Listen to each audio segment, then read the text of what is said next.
Protagonismo feminino, realismo fantástico, fantasmas latino-americanos. Los Silêncios é o filme que você assiste hoje, aqui no Cine Resenha.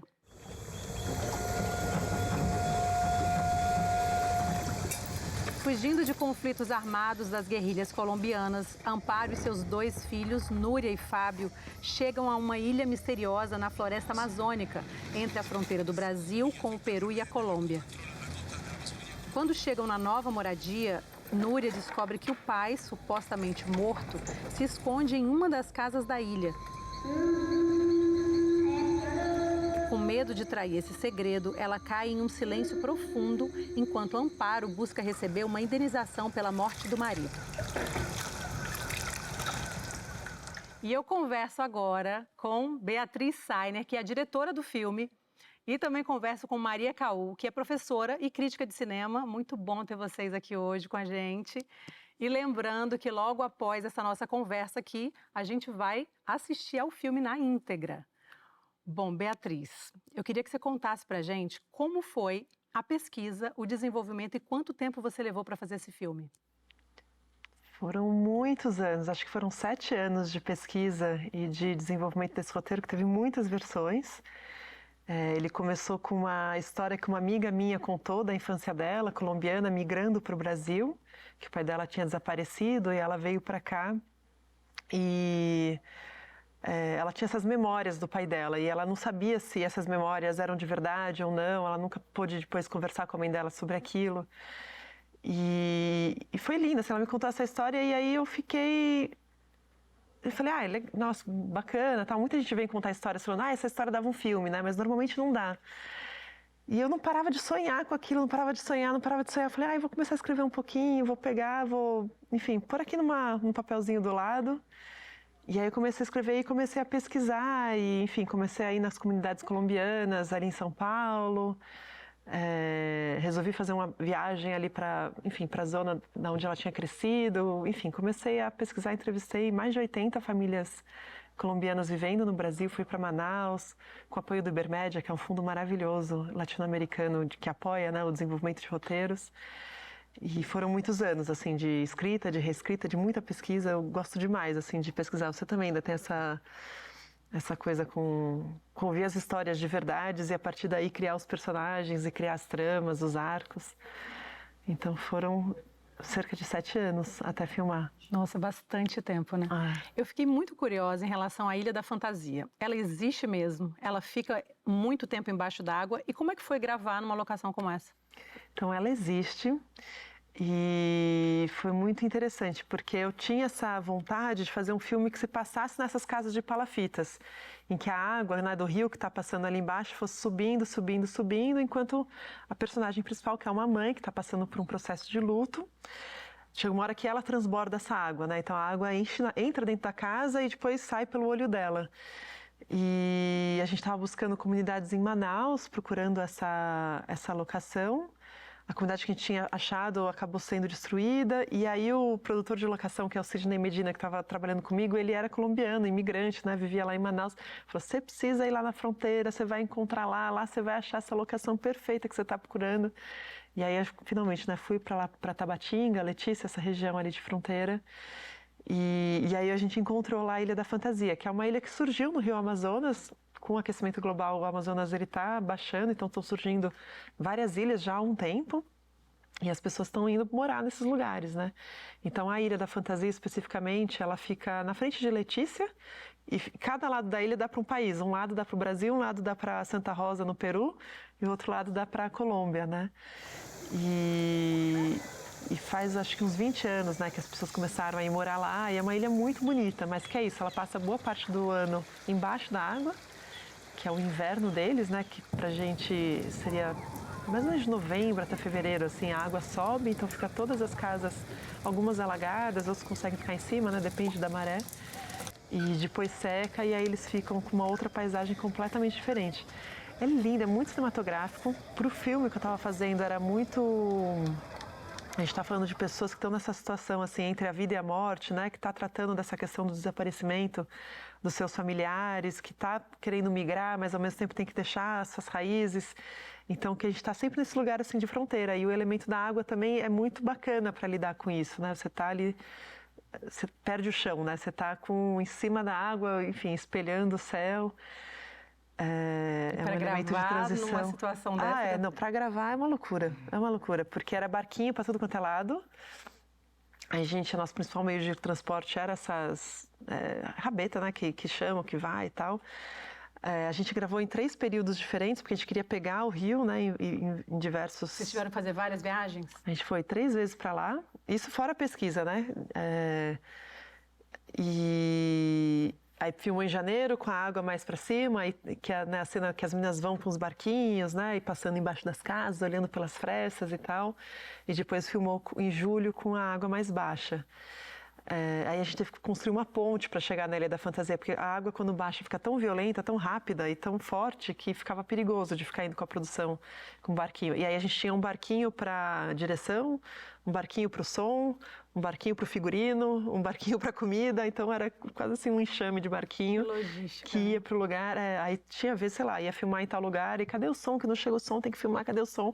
Aí consegue falar com o som, eles foram parar no Peru, porque eles erraram, acharam que era outra locação. Aí não, volta do Peru para cá, atravessa o rio com o barquinho. Maria, quando a gente olha para Los Silêncios, é um filme que se passa ali numa região de tríplice fronteira, mas a gente observa também que no filme a gente vê fronteiras simbólicas, né? Por exemplo, entre o real e o imaginário, ficção, documentário, o mundo dos vivos, o mundo dos mortos. O que você me diz sobre essas fronteiras?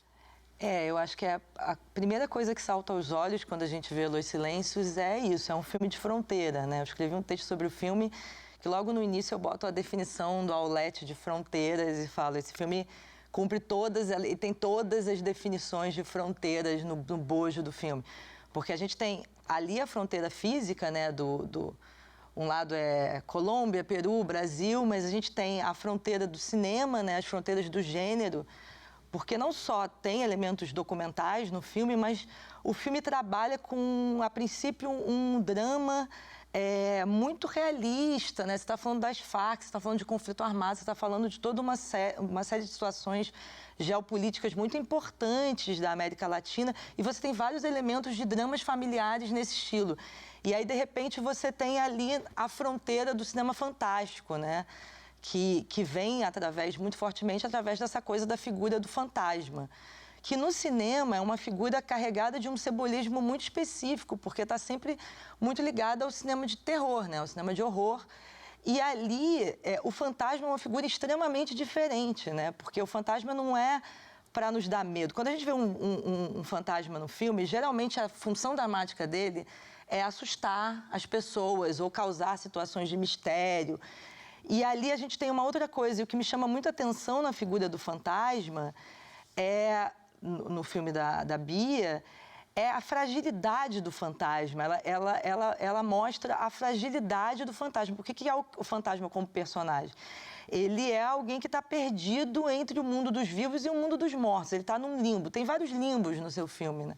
E isso tem uma fragilidade, porque muito embora você diga que os fantasmas entram nos corpos dos vivos e conseguem agir, eles estão sempre apartados da ação de alguma forma. Eles também não estão, eles estão entre dois mundos. Então, eles estão numa situação de fragilidade, de tentar se comunicar, de ter dificuldades de se comunicar.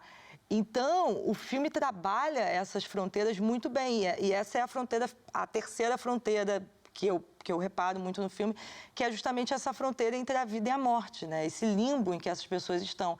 E é interessante porque isso é representado simbolicamente no filme de várias formas. Primeiro, a ilha chama Ilha da Fantasia, e a gente está falando isso, né, do cinema fantástico e da coisa. Depois é uma ilha que ela afunda, né? Então você tem um tempo em que você tem acesso ao sólido, ao espaço físico, as pessoas podem caminhar, e tem um momento em que ela deixa de ser caminhável, né? Em que ela é um outro espaço. Então o espaço também ali é um entrelugar.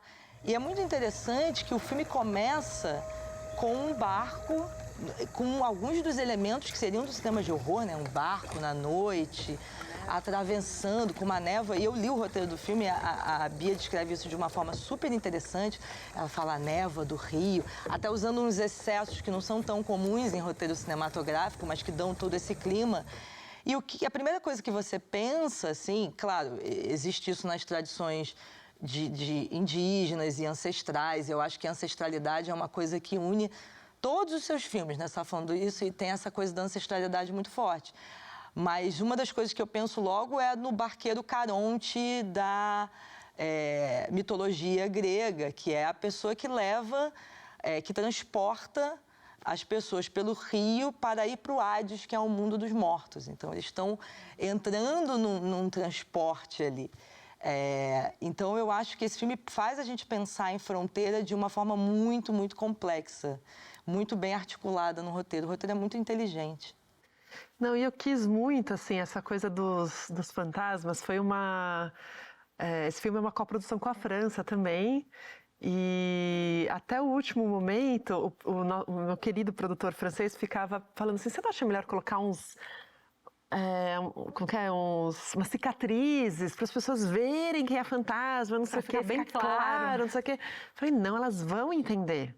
Porque eu não quero presenças de medo. Eu acho que a gente, na América Latina, a gente lida com essa ancestralidade e com essas presenças de uma maneira muito diferente que os europeus lidam. Que eu acho que essa cultura do medo, daquilo que a gente não conhece, do medo do transcendental, do medo dos espíritos, seja da floresta, seja do meu avô, seja de quem for, é uma coisa ocidental, assim. A gente que é latino-americano, na real, a gente tem mais proximidade com outro tipo de ligação com essas presenças, né? Enfim, seja o que for, né? Que eu acho que é uma presença mais de cuidado, que é uma presença de carinho, que é uma presença de proteção, que é uma presença que, por mais que tenha essa fragilidade, essa dificuldade de comunicação ou de entendimento, isso aqui é uma coisa de cuidado, né? Nesse lugar, né? E aí, por isso que a gente foi para uma outra linha, né? Para tentar marcar isso visualmente, né? De uma outra maneira que não seja com esses símbolos do filme de terror.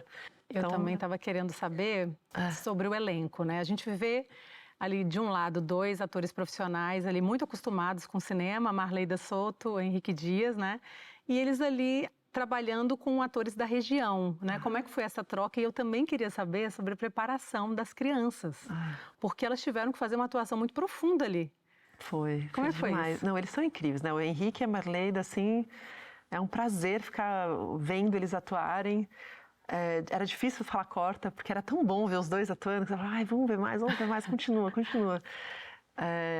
E foi muito louco. O Kiki, quando chegou lá, falou assim, ai, sacana, isso vai me colocar agora para contracenar com um monte, como é que eu vou fazer para estar no mesmo nível que a população mesmo, né?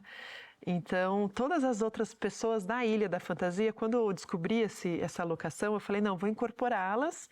E aí eu reescrevi o roteiro para ter elas fazendo assim mesmo. Então, a abuelita é realmente uma senhora que vive lá, que é uma líder comunitária, né, que cuida ali da associação lá dos moradores da ilha. O presidente da ilha é o presidente da ilha, que isso é fantástico, né? O lugar chama a Ilha da Fantasia e tem o presidente, tem assembleia, assim, eles têm uma organização indígena assim, muito forte de cuidar, né, daquele território, que é um território, né, que tem e não tem, né? E isso me gerou uma dúvida também, porque a gente vê aqueles depoimentos nas assembleias, né, falando ali de questões muito locais, né, especulação imobiliária, eles falam de questões que a gente percebe que são bem do dia a dia, conflito armado, questão dos refugiados. Aí eu te pergunto, até que ponto aqueles depoimentos eram reais? Tinha um roteiro para aquelas falas? Como é que vocês fizeram isso? Isso é o que eu mais amo, né? Daí é que entra nosso trabalho, né? Tem tudo um roteiro escrito dessas cenas, mas eu gosto muito de trabalhar com a improvisação, assim, eu não dei roteiro para nenhum deles, lógico, a Marleida e o Henrique receberam o roteiro, né? Mas eu pedi para eles, não memoriza, assim, não tô assim apegada às palavras que estão escritas lá, eu quero chegar na cena com vocês, com as palavras que saírem da boca de vocês, eu acredito na sabedoria do corpo de vocês em cena, assim, para também trazer, né, o repertório. E aí a gente foi fazendo esse trabalho de muito ensaio. E aí, por exemplo, aquela assembleia, né? Tem essa Assembleia dos Vivos e tem a Assembleia dos Mortos, né? Exatamente. Na Assembleia dos Vivos, tinha essa questão que realmente é uma questão que existe lá, né? Que estão tentando expulsar eles de lá, né? Vira e mexe, como em vários lugares. E aí o que a gente fez foi, quem quer ser a favor da venda da ilha? Aí ninguém queria. Eu falei, não, gente, alguém tem que ser a favor, tá bom, eu vou argumentar a favor. Quem que é contra? Eu sou contra, então vai. Vamos fazer 1, 2 vezes. Aí, quem vai mudar de ideia? Você muda de ideia. Então, eu meio que fui orquestrando, assim, porque às vezes o que acontece no improviso é que fica muito longa as falas. E aí eu falava, ok, tudo isso que você falou, todo esse argumento, agora vamos fazer só essa frase, esse argumento. E aí eu pus a câmera no meio, né, todo mundo sentado em volta, e a Sofia Johnny, que é a diretora de fotografia maravilhosa, eu ficava do lado dela. E aí quem puxava a palavra, a gente ia filmando. Señor presidente, yo no estoy de acuerdo a vender mi casa y mucho menos a ese precio. A 7 millones está muy bajito porque es que con ese precio no nos alcanza para comprar una casa en el pueblo. Yo también no estoy de acuerdo. Yo tampoco no estoy de acuerdo a ese precio porque aquí en la isla yo siembro todo lo que yo necesito, cuestión de verdura. Y para yo vender mi casa por 7 millones no me da. Yo sí estoy de acuerdo en vender. Yo quisiera llegar a un acuerdo con los que están de acuerdo a vender la casa e meu terreno. É quando você chega num lugar que eu gosto muito, que acho que tá no Bollywood também, que é esse lugar meio do jazz, assim, sabe? Que você improvisa, mas você sabe que você tá nessa harmonia, você sabe que você tá nesse ritmo, você sabe que você tá nesse conjunto, assim. Não é uma improvisação que fica eterna, que não chega a lugar nenhum, não. Ela é muito precisa. E aí na Assembleia dos Mortos, né, que também é um dos pontos mais lindos do filme, eu tinha uma cena que eu achava que a gente ia falar do Tratado de Paz, que é uma coisa que estava acontecendo naquela época na Colômbia, né, que é um tratado histórico, né, de desarmamento, né, de vamos para algum lugar, né, não dá para a gente ficar eternamente nesse conflito. E tinha tido a votação e perdeu, né? A paz tinha perdido, né? Então estava todo mundo assim, gente, como pode? 60 anos de conflito e as pessoas votaram que não querem acabar. Né? Então eu tinha escrito uma cena que era sobre isso, que as pessoas discutiam esse tratado. Na hora de fazer o casting, para essa técnica, assim, dessa mistura de ficção e realidade, assim, o casting é muito, muito preciso, muito importante, porque você traz a pessoa mais próxima possível daquilo que você quer, do conflito que você quer tratar, para poder justamente utilizar do linguajar dela, do corpo dela, né, dessa inteligência da pessoa. E aí a gente fez um chamamento, assim, na TV local, na rádio, de pessoas que tinham passado pelo conflito de verdade, para virem, né, que a gente estava fazendo um filme, quem quisesse participar e tal. E veio bastante gente que tinha feito parte de alguma maneira. E aí a gente tinha pessoas que tinham feito parte de todos os lados do conflito. Então eu tinha comandantes da Farc nessa cena, que me contaram toda a história deles e tal. Eu tinha milícia, que é quem mata, né, a galera da guerrilha. Eu tinha pessoas que perderam filhos, pessoas que perderam pais, pessoas que, enfim, foram, né, tiveram a família dizimada no meio disso. Todos eles sabiam que iam ter pessoas do lado oposto. Eu falei, olha, você vem, tal, a gente vai gravar tal dia, a gente vai falar sobre o conflito, né, e vai ter pessoas do lado oposto, você vai poder falar o que você quiser e tal, não sei o quê. Não, tá bom, então a gente vai. E aí eles vieram, e eles sabiam que eles iam ser fantasmas. Também que acho que isso dava uma proteção também para eles, né? Que não ia ser o nome deles, né? Mas que iam ter pessoas do lado oposto e tal. E isso foi feito muito parecido naquilo que acontece em círculos de justiça restaurativa de alguma maneira, assim, que você traz pessoas dos lados opostos dos conflitos para escutar o outro lado, né? Não é nem para chegar em nenhuma resolução, mas assim, pelo menos escutar, né, o que se passou com o outro lado, né? Como que aquilo atingiu ele, como que ele foi parar ali e tal. Fizemos círculo também, câmera no meio, né? E aí começa, né? Quem um pegou a palavra, começou a falar, depois outro começou a falar, depois outro começou a falar. Quando eu vejo, tá todo mundo chorando, a equipe inteira, eu não conseguia dar corta. Eu falei, eu não tenho a menor condição de parar alguém falando aqui, a gente filma o que for, vamos lá. E aí vem o cara que, né, que era comandante da Farc, que fala que com 12 anos tinha já perdido 3, 4 irmãos pela fome, e aí se envolveu porque achava que isso ia dar uma situação melhor para o vilarejo, que era uma questão de autodefesa, que estavam expulsando eles de lá e não sei o quê. Aí veio a outra que perdeu o filho, que falava que não sei o quê. E foi assim, uma coisa super, super forte, e de repente no meio daquilo eu percebi que a cena era sobre perdão. Não era mais sobre o tratado de paz, assim. A questão que eles estavam se perguntando é: sou capaz de perdoar? E de conviver, e de construir um país com uma pessoa que, de repente... Seguir, né? Com uma pessoa que estava do lado, né, sou capaz... E assim, só a pessoa que vai saber isso aí, não tem nem como a gente de fora ter qualquer tipo de julgamento, assim. É só a pessoa que... E foi lindo, e acabou, as pessoas se abraçaram, e a gente ficou assim, eu me arrepio só de lembrar, assim. E é a potência do filme, né, essa grande cena. que lógico, a gente tinha no começo também, de novo, a Avueli tá falando, né, estamos aqui reunidos com todo mundo, com, né, todos os mortos e todos os fantasmas da ilha, para saber o que vocês precisam para ter paz. Pois é, gente, o nosso papo tá maravilhoso. A gente vai continuar daqui a pouco, porque agora a gente precisa fazer um rápido intervalo. A gente já volta.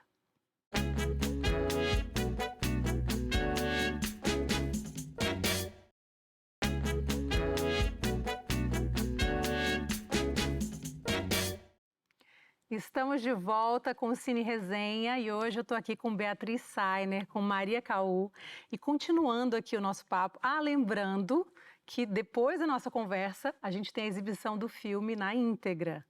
E continuando aqui o nosso papo, eu queria saber o seguinte: Los Silêncios me parece ser um filme de sutilezas. Então, assim, nem tudo está explícito ali.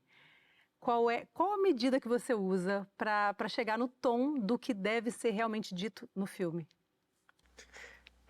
Ele tem no roteiro, ele tem todo esse jogo daquilo que você sabe, que você está dando de informação para quem está assistindo e que você está omitindo, né?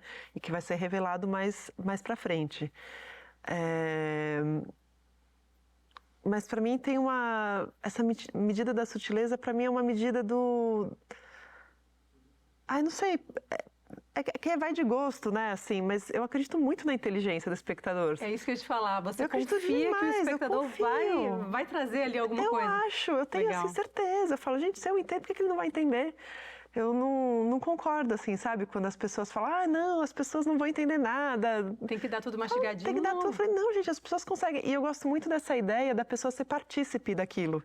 Então, como você tem algumas informações, a sua cabeça completa o resto. A gente é muito bom em julgar. Né? A gente, faz isso aqui. Não, ela tá falando com aquele advogado. Não, tem aí alguma coisa vai acontecer nesse negócio aí, tá dando um golpe, tá não sei o quê. E aí você vai brincando com esse julgamento que o espectador vai fazendo durante o filme, né? Então, tá tudo lá. Se você vê depois, né, tá tudo na sua cara, assim, mas de acordo com a informação que você recebe, você lê aquilo de uma outra maneira, de acordo com as informações que você tem. Esse filme, ele participou de uma mostra lá no Festival de Cannes em 2018, né? E nesse mesmo ano, 82 mulheres participaram de um ato, né, pela igualdade de gênero na indústria cinematográfica. Você foi uma delas. Aí eu queria perguntar o seguinte para vocês duas, né? Qual a importância de participar de um momento desse? Qual a importância de um momento como esse? Foi muito forte, assim, eram 82 mulheres, porque acho que eram 70 anos de festival, maior festival do mundo, né, mais importante, apenas 82 filmes dirigidos por mulheres tinham sido selecionados contra 1.700 de homens, assim, então era essa a medida, 82 de mulheres e 1.700 de homens, então para mostrar visualmente essa disparidade de gênero, né. E aí isso faz parte do movimento que chamava 50-50, 20-20, né? Que é para chegar em meio a meio nas seleções, nos comitês de júri, nos fundos de investimentos, no acesso ao recurso, né? Mas a gente ainda está longe, assim.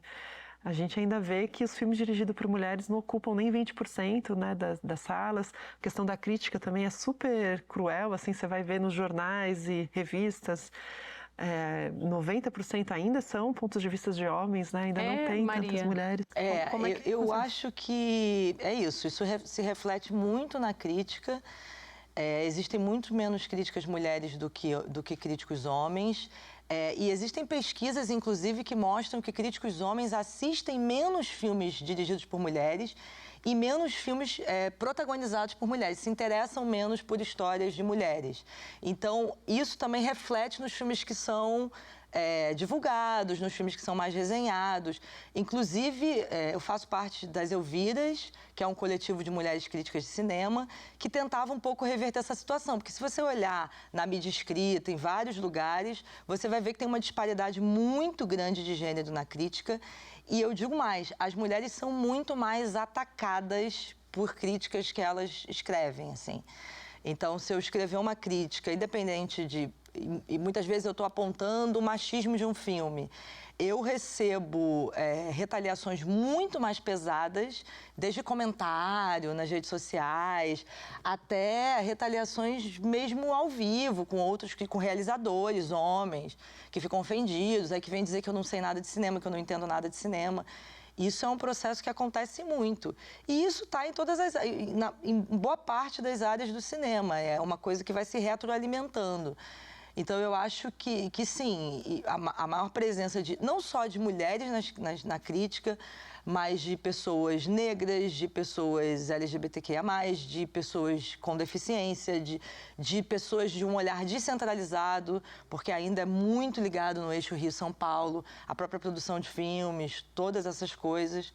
Então, sim, é um fenômeno que está melhorando, mas a passos curtos. É bem paulativamente. Eu queria parabenizar vocês pelo trabalho que vocês desempenham, que vocês realizam, agradecer por esse papo maravilhoso que a gente teve hoje e dizer que o programa acabou, mas o tão esperado momento chegou, que é a hora da gente ver o filme. Então agora fiquem com Los Silêncios. Bom filme para vocês.